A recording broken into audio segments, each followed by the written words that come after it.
महाभारत भाग 2 भीष्म जन्म तथा अखंड प्रतिज्ञा। एक बार हस्तिनापुर के महाराज प्रतीप गंगा के किनारे तपस्या कर रहे थे। उनके रूप सौंदर्य से मोहित होकर गंगा उनकी जांघ पर आकर बैठ गई।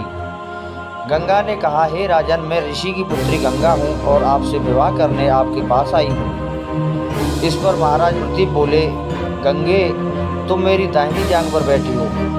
पत्नी को तो वामांगी होना चाहिए। दाहिनी जांघ तो पुत्र का प्रतीक है, अतः मैं तुम्हें अपनी पुत्र वधू के रूप में स्वीकार करता हूँ। यह सुनकर गंगा वहाँ से चली गई। अब महाराज प्रतीप ने पुत्र प्राप्ति के लिए घोर तप करना आरंभ कर दिया। उनके तप के फलस्वरूप उन्हें पुत्र की प्राप्ति हुई, जिसका नाम उन्होंने शांतनु रखा। शांतनु के युवा होने पर उसे गंगा के साथ विवाह करने का आदेश देकर महाराज प्रतीप स्वर्ग चले गए। पिता के आदेश का पालन करने के लिए शांतनु ने गंगा के पास जाकर उनसे विवाह करने के लिए निवेदन किया। गंगा बोली, राजन, मैं आपके साथ विवाह तो कर सकती हूँ, किंतु आपको वचन देना होगा कि आप मेरे किसी भी कार्य में हस्तक्षेप नहीं करेंगे। शांतनु ने गंगा के कहे अनुसार वचन देकर उनसे विवाह कर लिया। गंगा के गर्भ से महाराज शांतनु के 8 पुत्र हुए, जिनमें से 7 को गंगा ने गंगा नदी में ले जाकर बहा दिया और अपने दिए हुए वचन में बंधे होने के कारण महाराज शांतनु कुछ बोल न सके।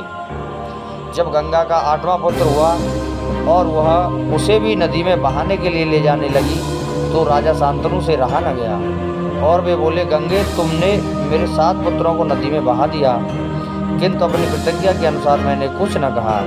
अब तुम मेरे इस 8वें पुत्र को भी बहाने जा रही हो। मैं तुमसे प्रार्थना करता हूँ कि कृपा करके इसे नदी में मत बहाओ। महाराज शांतनु की बात सुनकर गंगा ने कहा, राजन, आपने अपनी प्रतिज्ञा भंग कर दी है, इसलिए मैं अब आपके पास नहीं रह सकती। इतना कहकर गंगा अपने पुत्र के साथ अंतर्ध्यान हो गई। तत्पश्चात महाराज शांतनु ने 36 वर्ष ब्रह्मचर्य व्रत धारण करके व्यतीत कर दिए। फिर एक दिन उन्होंने गंगा के किनारे जाकर गंगा से कहा, गंगे, आज मेरी इच्छा उस बालक को देखने की हो रही है जिसे तुम अपने साथ ले गई थी। गंगा एक सुंदर स्त्री के रूप में उस बालक के साथ प्रकट हो गई और बोली, राजन, यह आपका पुत्र है, इसका नाम देवव्रत है, इसे ग्रहण करो। यह पराक्रमी होने के साथ विद्वान भी होगा। अस्त्र विद्या में यह परशुराम के समान होगा। महाराज शांतनु अपने पुत्र देवव्रत को पाकर अत्यंत प्रसन्न हुए और उसे अपने साथ हस्तिनापुर लाकर युवराज घोषित कर दिया। एक दिन महाराज शांतनु यमुना के तट पर घूम रहे थे कि उन्हें नदी में नाव चलाते हुए एक सुंदर कन्या दृष्टिगत हुई। उसके अंग अंग से सुगंध निकल रही थी। महाराज ने उस कन्या से पूछा, हे देवी, तुम कौन हो?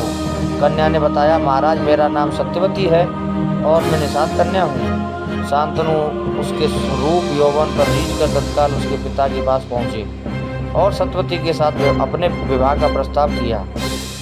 इस पर निषाद बोले, राजन, मुझे अपनी कन्या का आपके साथ विवाह करने में कोई आपत्ति नहीं है, परंतु आपको मेरी कन्या के गर्भ से उत्पन्न पुत्र को ही अपने राज्य का उत्तराधिकारी बनाना होगा। निषाद के इन वचनों को सुनकर महाराज शांतनु चुपचाप हस्तिनापुर लौट आए। सत्यवती के वियोग में महाराज शांतनु व्याकुल रहने लगे। उनका शरीर दुर्बल होने लगा। महाराज की इस दशा को देखकर देवव्रत को बड़ी चिंता हुई। जब उन्हें मंत्रियों के द्वारा पिता की इस प्रकार की दशा होने का कारण ज्ञात हुआ, तो वे तत्काल समस्त मंत्रियों के साथ निषाद के घर जा पहुँचे और उन्होंने निषाद से कहा, हे निषाद, आप शहर से अपनी पुत्री सत्यवती का विवाह मेरे पिता शांतनु के साथ कर दें। मैं आपको वचन देता हूँ कि आपकी पुत्री के गर्भ से जो भी बालक जन्म लेगा वही राज्य का उत्तराधिकारी होगा। कालांतर में मेरी कोई संतान आपकी पुत्री के संतान का अधिकार छीन न पाए, इस कारण से मैं प्रतिज्ञा करता हूँ कि मैं आजन्म अविवाहित रहूँगा। देवव्रत की इस प्रतिज्ञा को सुनकर निषाद ने हाथ जोड़कर कहा, हे देवव्रत, आपकी यह प्रतिज्ञा अभूतपूर्व है। इतना कहकर निषाद ने तत्काल अपनी पुत्री सत्यवती को देवव्रत तथा उनके मंत्रियों के साथ हस्तिनापुर भेज दिया। देवव्रत ने अपनी माता सत्यवती को लाकर अपने पिता शांतनु को सौंप दिया। पिता ने प्रसन्न होकर पुत्र से कहा, वत्स, तुमने पितृभक्ति के वशीभूत होकर ऐसी प्रतिज्ञा की है जैसी कि न आज तक किसी ने की है और ना ही भविष्य में करेगा। मैं तुम्हें वरदान देता हूँ कि तेरी मृत्यु तेरी इच्छा से ही होगी। तेरी इस प्रकार की प्रतिज्ञा करने के कारण तू भीष्म कहलाएगा और तेरी प्रतिज्ञा भीष्म प्रतिज्ञा के नाम से सदैव प्रख्यात रहेगी। दोस्तों, यह भीष्म जन्म की कथा आपको कैसी लगी कमेंट करके ज़रूर बताएं।